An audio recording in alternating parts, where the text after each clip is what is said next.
Il est très bien entouré et comme vous le disiez, pour lui c'est une finale avant l'heure. Il doit être au maximum, même en essayer d'en profiter pour battre son record. S'il veut espérer, voilà, s'il veut profiter pleinement de ce championnat, ça va être cet objectif d'abord de battre son record et puis en espérant que ça suffise pour aller plus loin. Mais il est réaliste, il sait qu'il y a du beau monde et qu'il a déjà bien rempli son contrat. Par contre, profiter de cette course pour essayer de battre le record d'Europe de Christophe Lemaitre, record d'Europe junior à 10,04. Il en est à 10,07 et il n'aura pas souvent les occasions d'avoir des courses aussi relevées pour le faire et des conditions climatiques et de championnat qui peuvent aider pour ça. Vous avez raison de parler de la météo parce qu'elle est vraiment excellente pour les sprinters. Ce sera plus dur pour les coureurs de 10 000. Mais il fait chaud et il n'y a pas beaucoup de vent aujourd'hui et on a l'impression qu'il peut se passer quelque chose avec Andrew Hinks de la Barbade qui sera au couloir numéro 1. Oui, je voulais juste rajouter, Patrick, c'est le plus jeune engagé de ces demi-finales et le deuxième plus jeune, c'est Christophe Lemaitre. Mais ça, c'est une très très belle remarque. Rodriguez, Angel David, l'Espagnol, et puis Johan Blake. Alors Johan Blake, c'est effectivement le dauphin de Bolt. Il essaye d'ailleurs de faire le show aussi. Il a un peu plus de difficultés, mais ça va venir. Ça va venir pour Johan Blake. Il est au couloir numéro 3 et cette année, il a couru en 9,95. Jimmy Vico, entraîné par Guillaume Tanon au couloir numéro 4. Un record personnel donc 10,07. Il est junior. Et à côté de lui, donc, celui qui a sur les épaules la responsabilité du sprint américain, c'est quand même très très lourd à porter en l'absence de Tyson Gay. C'est Walter Dix avec ses lunettes de soleil, couloir numéro 5, 9,94 cette année pour l'américain.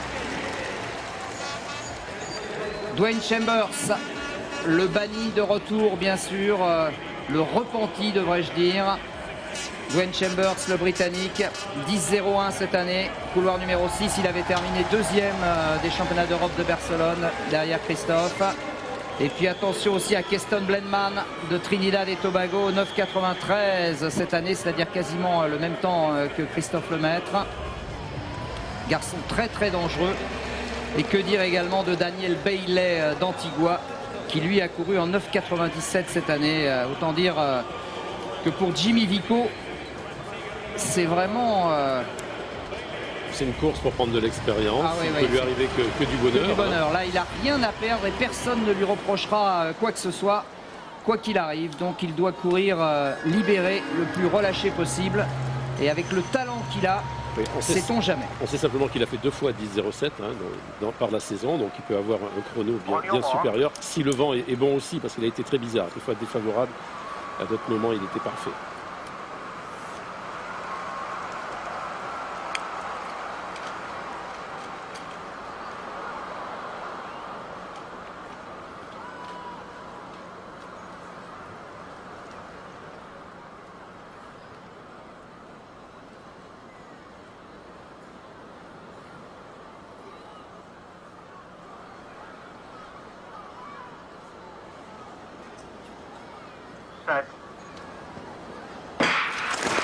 Oh là là, Chambers. Aïe aïe aïe. Apparemment. Ah, et il montre Vico, hein. Oh là là. J'ai vraiment pas l'impression que ce soit Vico. Alors on va voir. Il a l'air de rester même plus scotché dans les blocs comme on dit, mais peut-être qu'il a poussé avant, peut-être qu'il a bougé un peu juste la jambe. On va attendre. On a eu une frayeur ce matin avec Véronique Mang. Hein. Oui, on a eu une frayeur, c'était cette nuit à Paris. Et à ce moment-là, le jury, les juges l'avaient pris pour eux en donnant un carton vert, c'est-à-dire que tout le monde avait pu repartir. S'il y a un coupable, ce sera carton rouge et il sera exclu de la demi-finale. Et là, c'est vraiment un moment très très dur. Pour l'instant, c'est Chambers, oui. Ouais.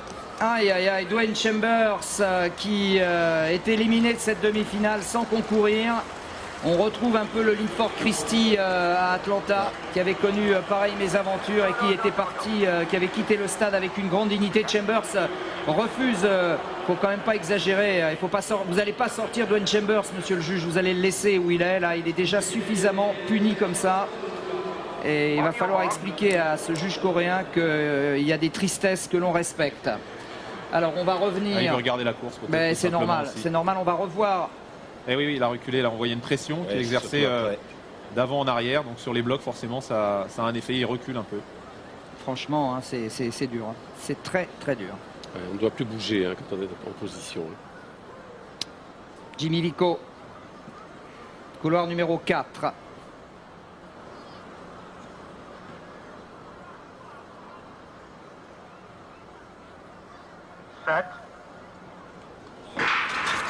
Allez, cette fois c'est parti. Jimmy est parti moyennement et Yohan Blake est parti comme une fusée. Yohan Blake, Walter Dix, Jimmy Vico qui est très bien, Jimmy. Oh, il fait 3. Oh là là, il y a le record, il y a le record de Europe, ça c'est sûr. Oh là là, il est pas loin. Et vent défavorable en plus 0,4. Oh là là, il a fait un truc de dingue. Il a fait un truc de dingue. Attendez, mais c'est pas possible. S'il y a record d'Europe, il peut y avoir aussi record du monde, parce que le record du monde junior, c'était Blake qui le détient en 10,01. Et il y a record du C'est monde. Darrell Brown. Attends, 9,95 pour Yohan Blake. Non, record du monde, je pense pas, mais 10,05 pour Dix. Dix 0,5. Ah, il va battre son record. Et 10 Ah non, pour 10, Vico. 10, on s'est enflammé. On s'est enflammé, mais. Ouais. Oh, Jimmy. Ah, en tout cas, formidable parce qu'il se place bien pour être repêché au temps. Qu'est-ce qu'il nous Même a si fait ça risque d'être insuffisant, très honnêtement, mais en tout cas, il n'aura rien à se reprocher sur ce championnat. En tout cas, le départ était moyen, j'ai l'impression, et c'est après que la mise en action a été exceptionnelle.